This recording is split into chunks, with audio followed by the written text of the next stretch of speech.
great to see everybody, and I'm so glad that Columbus is now starting to discover spring weather. So round of applause for the weather and the view of our great city back there. Very good.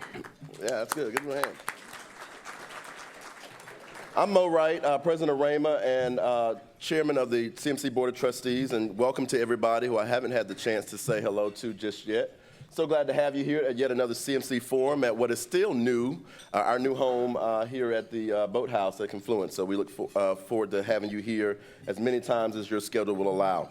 Today's forum, Collaborations That Strengthen Us, a Recipe for Revitalization, is sponsored by our longtime and 40th celebration honorary founders, the Dispatch Media Group, American Electric Power, and WBNS 10 TV, and in partnership with the Columbus Futurists. Won't you help us in welcoming and thanking our sponsors for their support?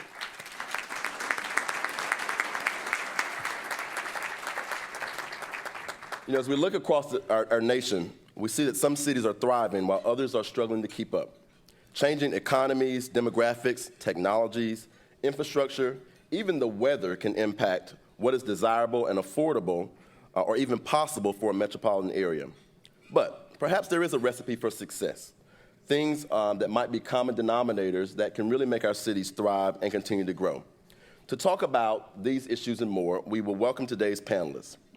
The President and CEO of CEOs for Cities, Lee Fisher, the Director of Development for our great city of Columbus, Steve Schoeny, and President of Columbus Futurists, History Professor at OSU, and Director of the Goldberg Center for Excellence in Teaching, David Staley.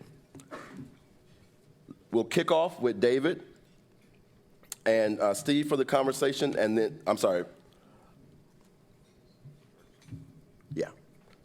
Lee will start with opening remarks, and then be joined by David and Steve for the conversation.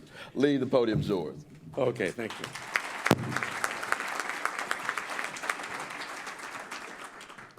I was asked today to give a mini keynote, and it also almost became a no keynote. So thank you, Mo.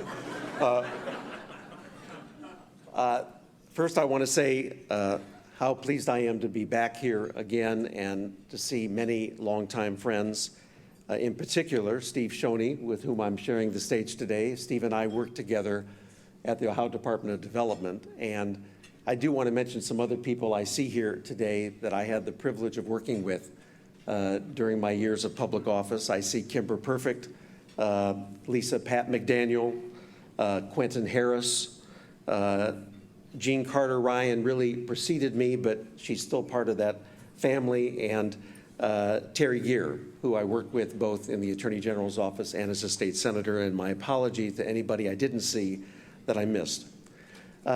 In this mini keynote today, I want to just give you 10 observations about what I'm seeing around the country. As CEO of CEOs for Cities, we are a national nonprofit learning network for cities. The premise is that no city lacks talent, but every city lacks a vehicle for connecting with the smartest ideas and practices in other cities. And when the world's coming at you at lightning speed, you can't afford not to be knowing what cities are doing from Barcelona to Pittsburgh to Portland. The first, of course, is the rise of cities. If you were to come in from outer space and see planet Earth, you would see these vast stretches of desert and water, but as you got closer, you would see these lights. Those lights are our cities. We human beings tend to huddle. For the first time in our history of our planet, more than half the people on Earth huddle together in urban spaces that we call cities. Literally about 65 million people a year, primarily in Asia, are moving to cities. That's the equivalent of 7 Chicagos a year. Urbanization may be the single most important demographic and environmental trend happening in the world today. Number two, my observation is that change happens at the speed of trust. The cities that are doing best around the world, and I'm focusing now today on the United States, are those that are engaging in cross-sector collaboration. They're bringing together the public, private, nonprofit, philanthropic, academic sectors, because no sector can leverage their resources alone and make any difference, but you can move the needle when you all do it together at that intersection. Number three, the cities that are doing best are measuring their progress. They're recognizing that they may not be able to solve problems, but if they see the needle move, and they can have achievable, measurable results, that motivates and excites people. Number 4, that cities are realizing that in tough economic times, you must do more with less, but that if that's all you do, you're not doing enough.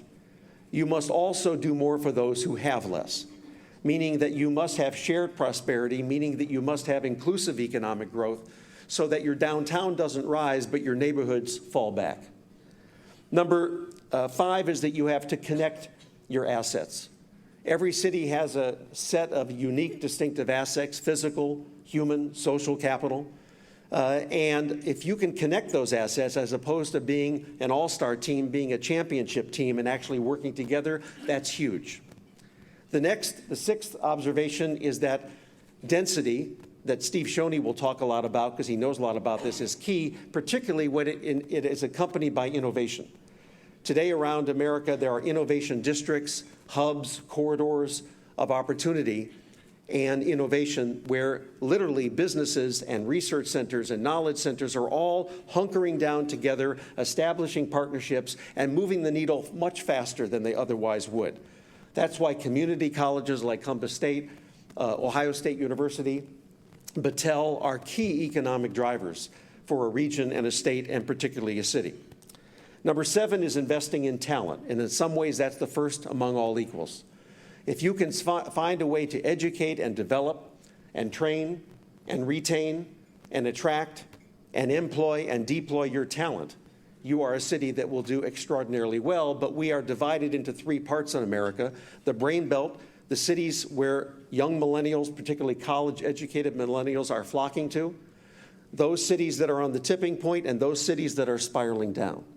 Most of the cities that I work with every day or every week are on the tipping point. They can either go towards the area of Seattle and Austin, or they can go down to cities that are not doing as well because they haven't been able to rebuild on their industrial past. Number 8, find out who you are and do it on purpose. That's the famous line from economist Dolly Parton.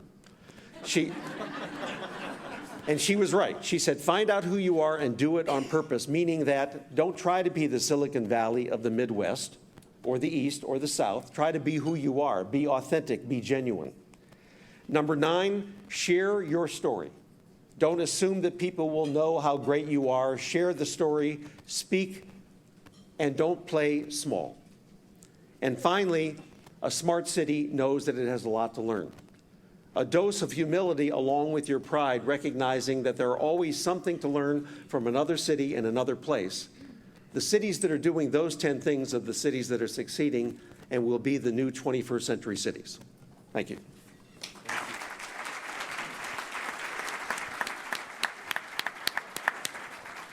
Well, you weren't kidding. That is a mini keynote, isn't it? So I'll put in a plug here on May 2nd on the Barnett Symposium is being held here, and Lee will be giving a full keynote, is my understanding, at the Barnett Symposium.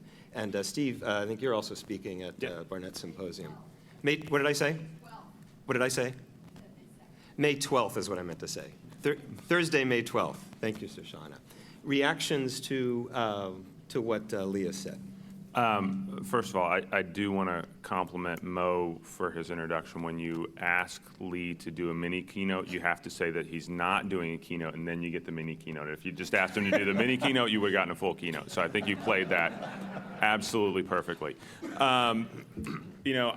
My reaction, a couple reactions. First of all, I think I might want to get that list and put it on a wall somewhere in our office because I think it's spot on. I want to do something here as I look out at the crowd that I think is going to reiterate a couple things in here, particularly number 2, which is that change happens at the speed of trust. I'm going to ask for a show of hands. How many folks in the room fit into one of the following categories?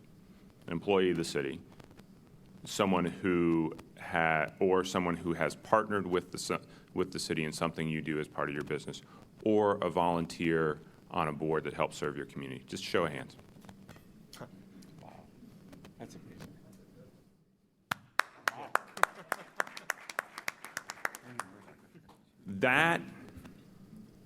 That is why we're moving forward. That's also what makes me really nervous, because I know if I screw something up, everybody in the room is going to know I screwed it up when I say it today, because you're all working on this stuff. But that is the key to building trust and moving the city forward. I think when we go around as a city, the level of knowledge and trust that we have with one another in this city is phenomenal. So I worked for 13 years at the Ohio Department of Development.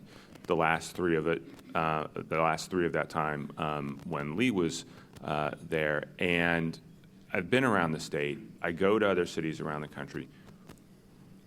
You don't have that in other places. And that is the fundamental thing, that I can pick up the phone and know that if I call anybody in this room, they will hear me with a sense that we are trying to move in the same direction. And that is fundamental to our power as a city. That's what's going to allow us to take care of those other 9 things.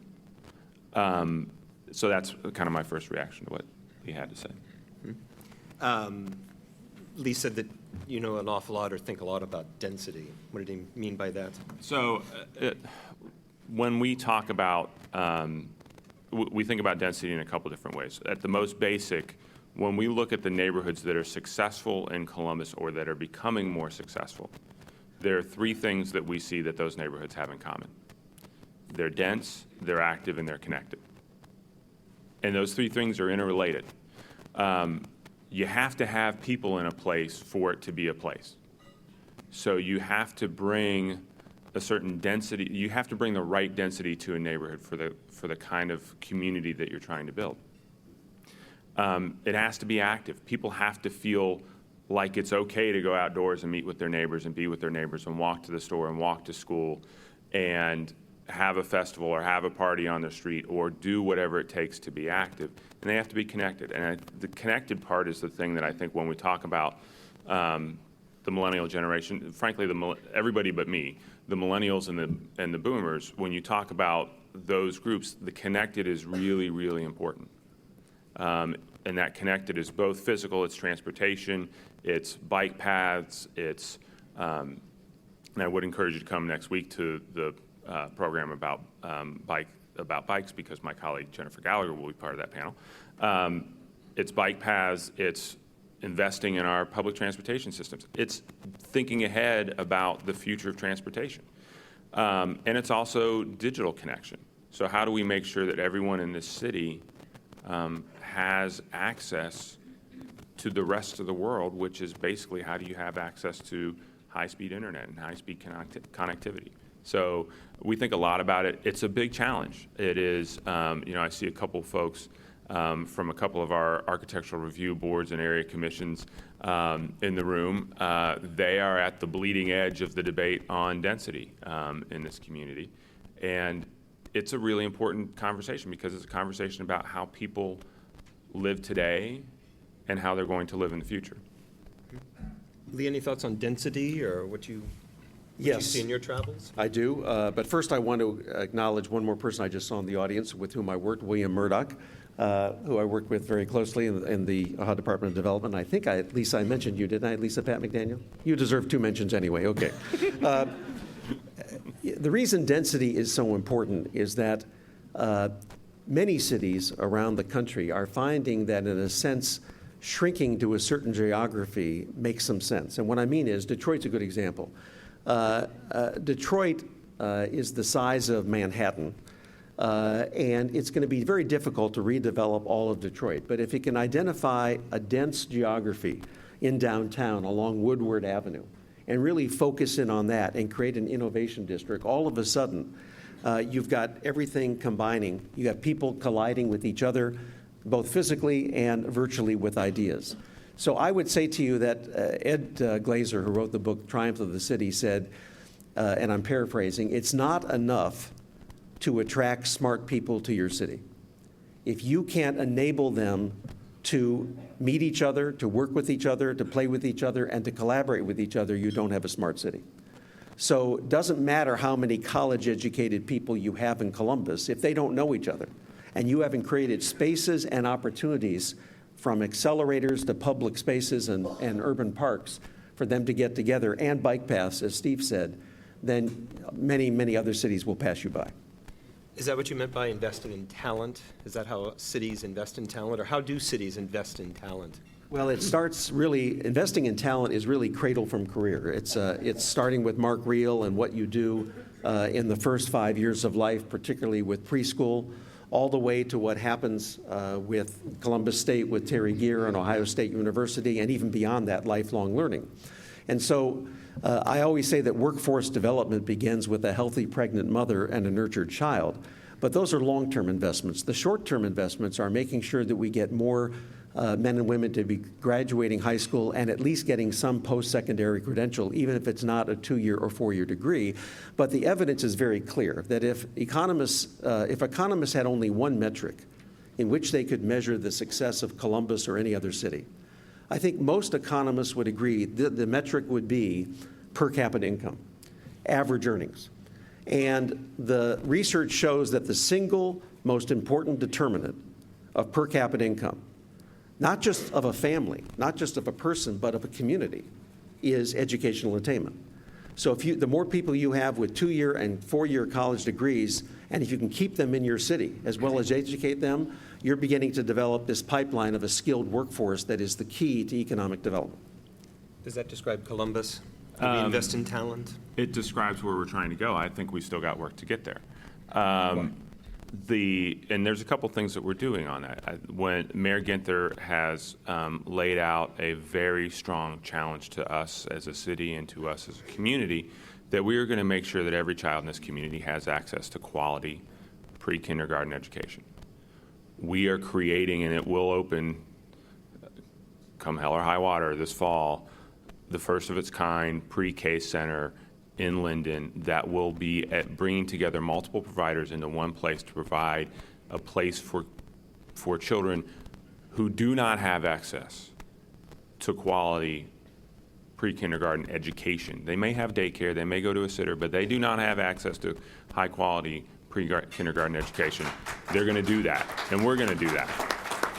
I think that's part of the partnership that we've announced with Ohio State, where Ohio State is going to be supporting education for those educators who look at it as the full spectrum, as Lee said, from pregnancy through retirement. Looking at that, how do we bring in those pre-K educators? The other thing that I'm really excited about is Autumn Glover's here from Partners Achieving Community Transformation on the Near East Side. They have done this fantastic thing on the Near East Side where they've taken the entire feeder pattern for East High School. And they have they've worked with the schools, they've developed an MOU with the schools where health sciences is integrated into every part of the curriculum for every child going through that feeder pattern, from 5 elementary schools and 1 middle school. See, I do listen at our board meetings, and it's so great.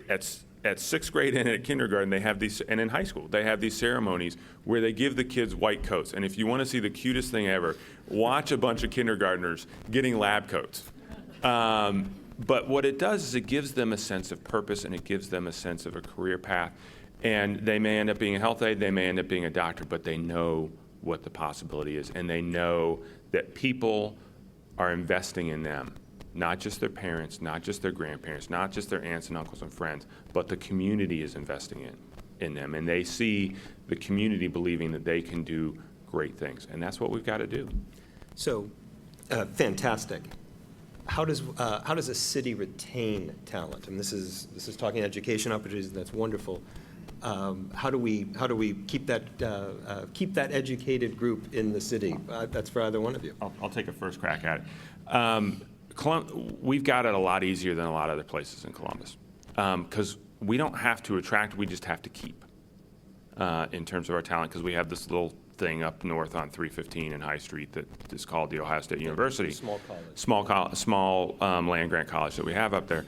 And so it really is about keeping the people. And so how do you do that? And it's about, what we are finding is it's increasingly important to create places that connect jobs and housing in the entire picture, because there is the paradigm where you build an office park and you build an industrial park and you build residential and you connect them all with a road is dead. That is dead in terms of the world that I live in. It is integrating those uses, integrating modes of transportation, because that is how you keep the talent. I once had a boss who told stories about his son and his son's generation making the decisions about where they live first versus where they work. And he was right. And it's something we see borne out all the time. And so for us, the talent retention is about having great employers. It's about having great opportunities. But it's, for the city's perspective and our role, it's about creating great places so that you can look out and see something like that. And you have things like the Scioto Greenways project, which just won an award as the best implementation of a plan by the American Planning Association. We are doing great, world-class things here to keep talent by creating great places. Was I that boss? You were. I thought so, yeah. You were talking about, I think you were talking about Jason. I was. And I would like Dave to expand your question and just talk a little bit about talent retention and attraction both, because most cities don't have the advantage of Ohio State and are as focused on attraction as they are retention. Number one, I think we start with the millennial generation, which is 36% of the workforce, and by 2020 will be more than 50% of the workforce. We think of ourselves as a mobile nation, but we really are not. The truth is that there's only one segment of our population that regularly moves. About 1 million millennials move across state borders every year. We did research at CEOs for Cities called The Young and the Restless. And here's an interesting fact we found. We found that although these young and restless are moving across state borders, about 1 million a year, at approximately age 35, they anchor. They marry or they partner, they have or adopt children, and they're not likely to move. So if you are one of those people whose children grew up in Columbus and you want them back, and they are 34 years old, you have 12 months.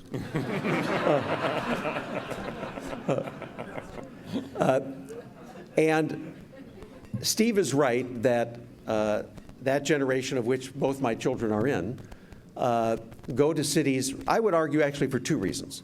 They go because they want a great city where they, in a sense, prefer subways over driveways, where they prefer drivable suburbanism over walkable urbanism, where they can walk to where they shop, walk to where they eat, where they can live on top of where they walk and shop and eat, and where they have that opportunity to collaborate with others. I also think, however, they're also going where the jobs are, because this is a virtuous cycle. If you think about it, what's the single major reason that a company goes to a city or a state? Steve and Lisa, Pat McDaniel, and I, and others who worked in the Department of Development, I think would all agree that what we found during our years running economic development for the state of Ohio was that all things are important, but the single most important thing is a skilled workforce. And what's the best way to have a skilled workforce? To retain and attract talent. And if you do that, you're going to bring the jobs as well. So it's not really an either or. Do you go to a city for the job or you go to a city for the place? If you're a place that's retaining and attracting talent, it's both, because the jobs will be there. I'm still just surprised that I remembered anything he said from that time, but. Steve, you were talking earlier about active cities and cities sort of promoting sort of active lifestyles. What does that mean? I mean, you talk about bike paths and those sorts of things. Can you expand on what you mean by active? And maybe as a follow-up to that, does creating the conditions for activity extend to creating conditions for greater health and wellness for a city? Yeah, so active is kind of a squishy category in that taxonomy I put out there. That's why I wanted you to expand. Thank you for making me define something. It is what makes you active. It's not just about sort of bike paths and physical activity. It's about what you feel on the street. So, and there's different kinds of active. You know, there's one kind of active in the short north. There's another kind of active in Old Town East, and there's another kind of active at Easton. And, you know, there's a different kind of active right out the window here. So it's really about having places where people are going to interact and be together, to what Lee talked about, having those spaces for collisions. There was a second part to your question that I thought was... Health and wellness, is that? It's health, it's health and wellness. And I think one of the things that we are finding, 2 years ago, I think the mayor launched his initiative that has become Celebrate One, which is our infant mortality initiative. And what you find when you study infant mortality very closely is that infant mortality, which is, for those who haven't followed it closely, that's losing children before their first birthday. That's why we've named it Celebrate One, celebrate that first birthday. It's not so much, it's a lot about the ABCs of sleep, alone, on your back, and in a crib. Again, I do listen in the meetings. It's also about the social and economic determinants of health, making sure that people are healthy overall, making sure that pregnant moms have access to health care, but making sure, frankly, that they have stable housing, that they have a job, that they have, that they know they're going to have that they have decent daycare in that first year.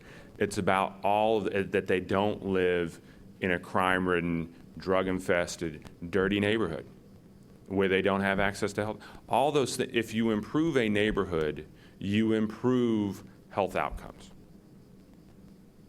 And so when we talk about activity, what we're finding is that as we look at the Celebrate One initiative, it really is kind of the introduction to neighborhood transformation for us. Because doing the things that it takes to have healthy babies is the same things that it takes to have healthy neighborhoods. And so it really is kind of, when you do the active and you do it well, you can do dense and you can do connected. What the active is where you know you've got it right. So improve a neighborhood, I want to get this right, improve a neighborhood, improve health outcomes. You see that or reactions to that? Lee, is that? Yes. Organizations like Robert Wood Johnson Foundation, AARP, and others have advanced the notion that being a healthy city is just as important as being a livable city or a smart city, and I couldn't agree more. And we have designed cities for a long time to make it easy to be inactive.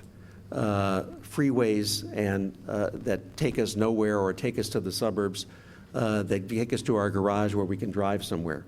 The truth of the matter is that the best way to make a healthy community, above and beyond the individual behaviors that are really within our own control, are creating opportunities for people to be active, as Steve has said. Even the notion of having a public space is really not enough. If you build it, they will not necessarily come, meaning that you have to activate that space. I'll give you an example. I'm on the Group Plan Commission in Cleveland that is redesigning Public Square in anticipation of the Republican National Convention that will be coming to Cleveland on July 18th. And it will be a signature space. But we have come to the conclusion that if we don't spend as much time activating and programming that space over the next 10 years, it will be a failure. Project for Public Spaces, a national organization, has talked about something called the power of 10. And that is, active, healthy cities have 10 public spaces in their city. And in each space, there's 10 different things to do.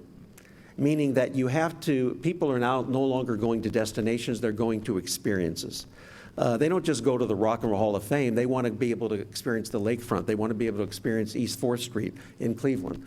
And that's true in Columbus and every other city. So the key is to create the opportunities, the bike paths, connecting to the water, having public parks, but also giving a lot of strategic thought to activating it so that you just don't assume people come because it's beautiful, because you're creating opportunities all the time for them to be there and to collaborate and congregate together.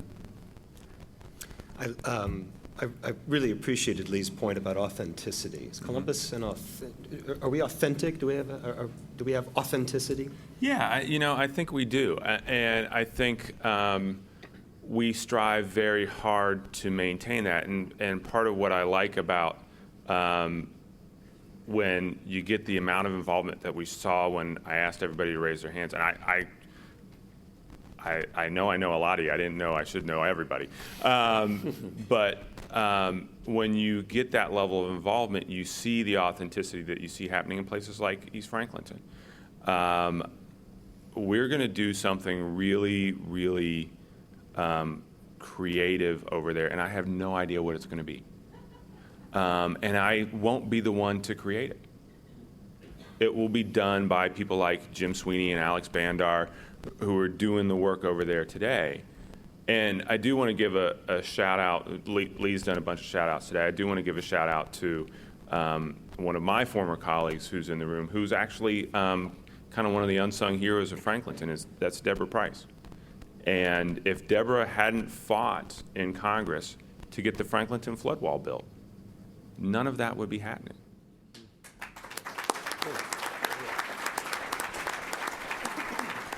And you know, it takes among our public leaders a vision to create the ability for other people to come in and finish it and finalize it and make it their own. And that's what we're trying to do. I frequently talk about the city doesn't do anything on our own. We can't do anything on our own. It really our job is to come in and create the ability for others to come in and finalize it and make it their own and do the things to take it from being, 80% to being 100%. And so that's how we try and approach it. So in a few minutes, we'll be moving to audience questions, but I wanted to ask you this, and so I'm a futurist, and so I'm always interested in sort of what's next. Where do you see Columbus, say, in the next 15 years or so? I ask you both this. You want to go first? No, I don't want to go first, no. Work for whom? You're the Economic Development Director. You should go first. Never ask a question you don't want the answer to. And that's actually a pretty easy question, which is, number one, I don't know. Number two, it's going to be, I will tell you the things that I do know. I think we will be denser. I think we will be, we have the potential to do great things and really reconnect our community as a whole. And we have the opportunity to have our success be inclusive. But it's going to take a lot of work. It's going to take a lot of conversations. We are on the cusp of, we're facing a sea change, and it's going to take a lot of community conversation to talk about how do we deal with density? How do we deal? We're going to live closer to one another, and sometimes, that's a little uncomfortable. Why do you say that with such certainty that we'll be denser? Because that's what the market demands, and that's what. So William had a speaker, and William Murdoch, and one of these days I'm actually going to remember what his name was, but for their annual meeting a couple years ago, he had a speaker in who, I'm going to borrow the line, he said, when we were all kids, the keys to freedom, power, and the opposite sex were your car, right? Today it's this. And where's the one place you can't do this? Behind the wheel of your car.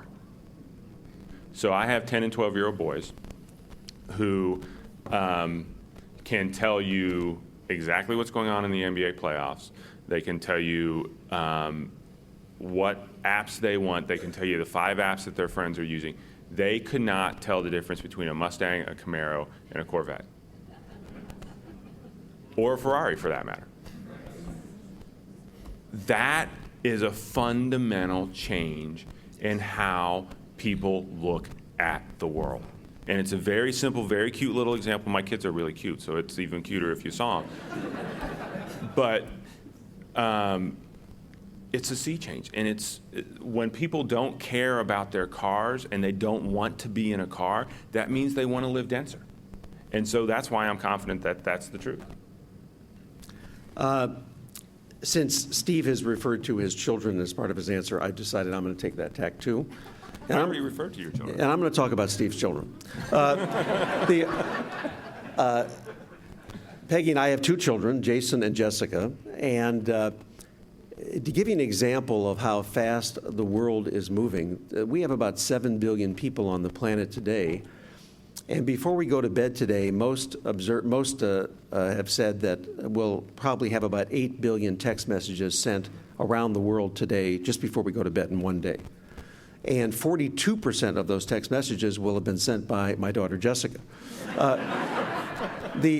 Now, with regard to our son, Jason, he graduated from college a few years ago, and Peggy and I asked him a question, and his answer was something that in a million years I never would have said to my mom and dad, but I think he was right on. He said, we said to him, what do you want to do now that you've graduated college? And he said, Mom and Dad, what I want to do hasn't been invented yet. But he's right. Today at Columbus State and Ohio State University and universities all around America, we're educating young men and women for jobs that don't yet exist using technologies that haven't yet been invented to solve problems that even the smartest people don't know are problems. But that is the great future of Columbus. Because with Ohio State University and Columbus State and Battelle, you have a leg up on many other cities that I'm in all the time. Steve Case, the founder of AOL, coined the phrase, the rise of the rest. And what he means by that is we often talk about Boston and New York City and Chicago and San Francisco and how great these cities are. But what I've observed and what he has observed as well is that the mid-sized cities around America, many of them, including Columbus, Ohio, are the ones that you should be watching.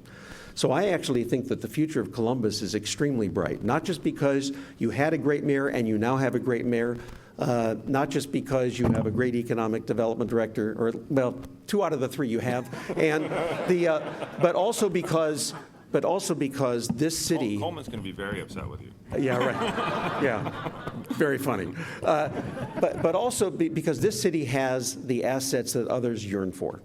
The fact that you have this place that is central in America, central in the heartland, central in Ohio, phenomenal with logistics because of your location, phenomenal because of the Edison Centers and Ohio State University that are here on the cutting edge of technology, and because you have a community that is like a big small town where you actually do trust each other often and work with each other.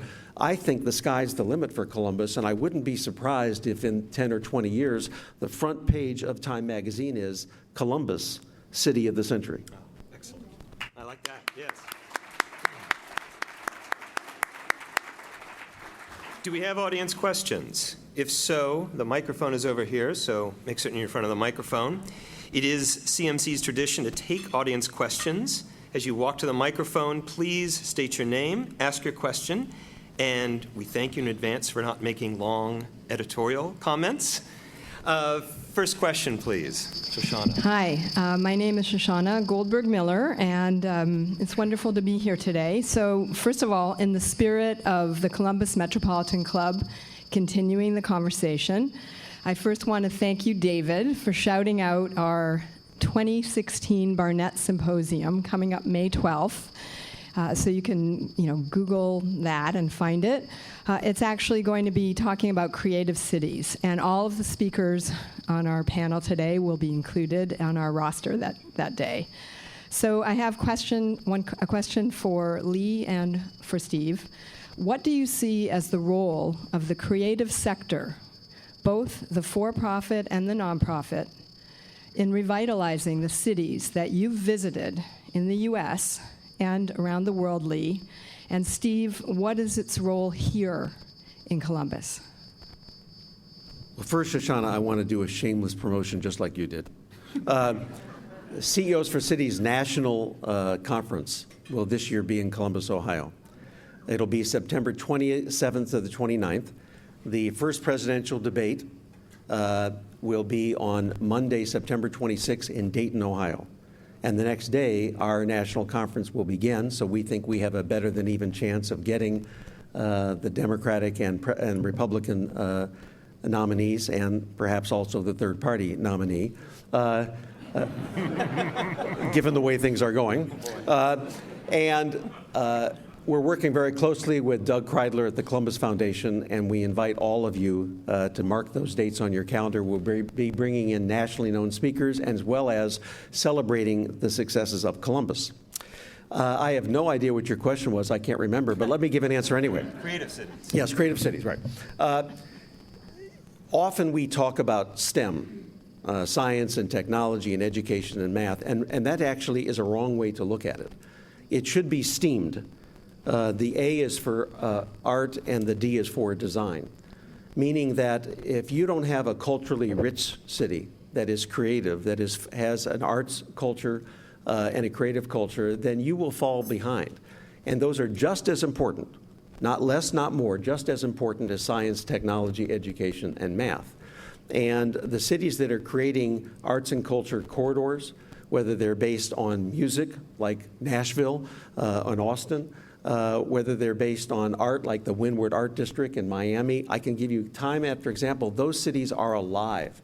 And in some ways, the best single way you can capture the soul of a city is to tap into its creative DNA, which more often than not comes in two sectors, the innovation sector, the technology sector, and the arts and culture sector. And if you can marry those two, you've got a very exciting city. You know, I think the role in Columbus is going to it's going to be interesting. I would have two comments. One, I think the arts and creative industries will continue to be important. Columbus and Central Ohio have the third largest concentration of fashion designers in the country, behind only, is it L.A. and New York, or New York and San Francisco, one of the two. That's right, we're ahead of San Francisco. So creative isn't just small. It's two things. Number one, it's not just small. Number two, it's not just what we think of as the creative industries. The banking industry, the insurance industry, all rely on creative people, and part of our effort to create spaces, and is to have places for those people to have an outlet. Creative banking could be a problem, though, but I understand what you're saying. Yeah. Next question. Hi, my name is Marie Trudeau. I'm with W.E. Davis Insurance, and thank you for being here today. Almost 100 years ago, my grandparents, along with a lot of other people, helped develop a camp in southern Ohio, Camp Wyandotte in their case, because they were afraid the kids were losing touch with nature. That was 100 years ago. And as the cities become more and more dense, the kids don't know their food comes from the ground, or that there are stars that you can't see in the city. I mean, our parks are great, but what can we do about the kids being in touch with the earth? Thank you. Well, I would say that in all the talk about most of the gross domestic product being created in urban environments and more than half the people living in cities, one could get the impression that rural areas are not important, and nothing could be further from the truth. One of the great things about America is that we have these choices. With the world, we have choices. And I know many people who believe that the best balance in their life is to live in a dense city, but also have a place that they can go to where they can be alone and have some solitude and be able to commune with nature. And so it's not an either-or proposition. But I will say this to you. And this is not a direct answer to your question, but it's a point I think worth making. When we think about lowering our carbon footprint, we think about putting a solar panel on our house, or we think moving out to the country. But the truth is, if you want to have a low carbon footprint, you should move to the city. Because the truth of the matter is all that density means that costs go down, and that the environmentalists have found that the lowest carbon footprints are in our urban cities simply because of the fact that they're using less energy because of that density. So that's not an answer to your question, but I would say to you that just as we often need to unplug from our devices, sometimes we need to unplug from our cities. And I think we should be doing that, in other words, celebrating the important economic engines of our future, our cities, but also celebrating what America still looks like when you look at trees and water and be able to spend time there too. Yeah, I think as a city, I mean, our role is really to create the spaces for that to happen. And that's having great parks, that's having great open spaces, and that's having connectivity to other places, you know. And then again, as a, you know, I said before, I got 10 and 12-year-old boys. You know, it's, you know, as a parent, you just have to do it. You have to make them get out there and do it. Sir. My name is Robert Caldwell, and I'm the executive director of AnswerPoverty.org. And I know, Steve, you and your team are aware of the work that we do in the community. And I really appreciated your comment about improving neighborhoods and you'll improve health outcomes. But I want to add to that, you know, you improve outcomes in all kinds of areas if you improve neighborhoods, and education, employment, all of those things are connected to improving neighborhoods.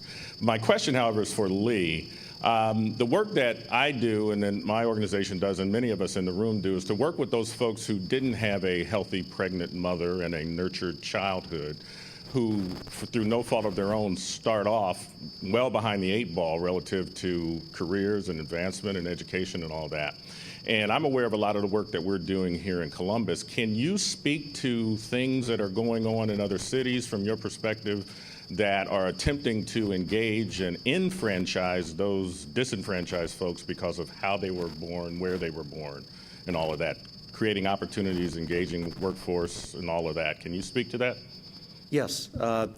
For 7 years, I ran a nonprofit organization in Northeast Ohio called the Center for Families and Children, and that was really our mission. And that our premise was that if you're creating a network of success in our disadvantaged neighborhoods and empowering them, that is economic development too. And I often said to the men and women who worked at the Center for Families and Children, you're really not human service professionals, you're economic development professionals, because you're giving tools and skills to young men and women who haven't had those in the past, and letting them to be able to be productive members of the workforce in the future. And I will say to you that the single most important trend in cities today is this notion of inclusive economic growth and shared prosperity. We have found, to our surprise, that a rising tide does not lift all boats.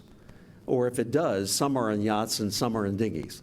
And that you therefore need to have a disproportionate share of your attention, both to the children and to the neighborhoods themselves, making sure that, as Steve said, they're connected to affordable housing, that they're connected to first-class education, both preschool, primary and secondary, and higher education, that they're connected to transportation and as many multiple forms as possible, particularly transit in all its forms. And when you create a neighborhood that's connected to its city, that's connected to other neighborhoods, and is connected to opportunity like affordable housing and education, those are the cities that are doing the best. And I would say to you, in every city I go to, there are examples of using what's called collective impact, using the private, public, private, and philanthropic sectors to bring money to the table to focus on this issue that you've talked about today. I was in Greensboro, North Carolina the other day, and there's this fabulous nonprofit called Say Yes to Education that said, we'll put $15 million into your community if you can show us that you have a cross-sector approach to making sure that every child has a decent education. And I'm seeing it in Buffalo, I'm seeing it in Greensboro, I'm seeing it everywhere. In fact, there are very few cities where this is not happening, some better than others. But the answer is that even though we tend to get on the front page the names of the companies that we attract or the buildings that we erect, in the long run, we'll be judged by the neighborhoods that we've left behind and made sure that they are strong and they are vibrant. That's good. Yeah, thanks. Do you want to, oh, yes, please. Hi, Mark Allen, editorial. My question was already asked, but I didn't want to seem like I was chickening out and sit back down. And then they keep taking pictures, and so it's kind of nice. But let me take Shoshana's question and maybe focus it a little bit. She asked about the creative support for the creative sector. My question is more about the performing arts, more specifically. As the millennials move back downtown for the bike paths, they discover opera, they discover ballet, and how do are we doing enough to support that sort of that thing that attracts people to a city? And what more can we be doing or should we be doing to prepare for what I assume is going to be growing demand down the road? So I'll be very careful how I answer this. I think, just because I don't want it to turn into something that says that the city needs to be giving more money to anything, we can always be doing more. I think we have to do more to look to find creative solutions for arts organizations. And some of that is funding, some of that's making sure we're serving as the connective tissue between organizations, and sometimes really kind of trying to get over the humps of who's got what. But there's always more we can do because it's vitally important. Two ways that I've seen cities handle this. One is creating their own exclusive funding stream. Cleveland being an example where they have created a number of years ago, back in 2006, I think it was, 1% to the arts, meaning that what they did is they increased the sin tax, and the amount that the sin tax on cigarettes and tobacco was increased was all funneled to the arts community. And a board was created, and every year arts organizations are getting exponentially more than they ever would have before because of that earmark funding. Another way to do it is to create a signature event. And a good example of that is Grand Rapids, Michigan. Grand Rapids, Michigan is not necessarily on people's radar as a great city, but the truth is it's one of those rise of the rest I talked about. They created something called Art Prize, which is arguably the most democratic art prize competition in the world, because the people who vote on the art are the people who are in the city and visit the city during those 3 weeks. When you are in Grand Rapids during Art Prize, it looks like a European city. There are thousands and thousands and thousands of people, and everywhere you go, both outside and inside, are works of art everywhere. And rather than have it be judged by esteemed artists, it's judged by anybody who wants to simply register and cast their vote while they're in town. And as a result, what's happened is it's not just 3 weeks of booming activity. It's created an arts culture year-round as a result. Last question to you, Bill. Hi, I'm Bill Lafayette. I'm an economist who is interested and focused on communities. We got a statistic late last year, early this year, that I'll pose in a very positive way. We have an opportunity in Columbus to enhance the economic diversity of our neighborhoods. So I'd like for you to talk a moment about how important economic, social, cultural diversity is in an individual neighborhood, and how we as a community do that enhancing. Go ahead. And I'm going to give credit to CEOs for cities for they had one of their cluster workshops in Pittsburgh last year. Mm-hmm. And I don't like the word diversity. I like the word inclusion. And I think that making sure, because we have lots of different kinds of people here in this city, we need to make sure that we're including everyone in the conversation. So with that change to your question, the opportunities, we don't succeed as a city unless we get inclusion right. We don't succeed as a city unless the kid growing up on the hilltop walks out and sees his future as bright as anybody else. And there's a lot of work to be done in that. And that gets back to what I talked earlier about.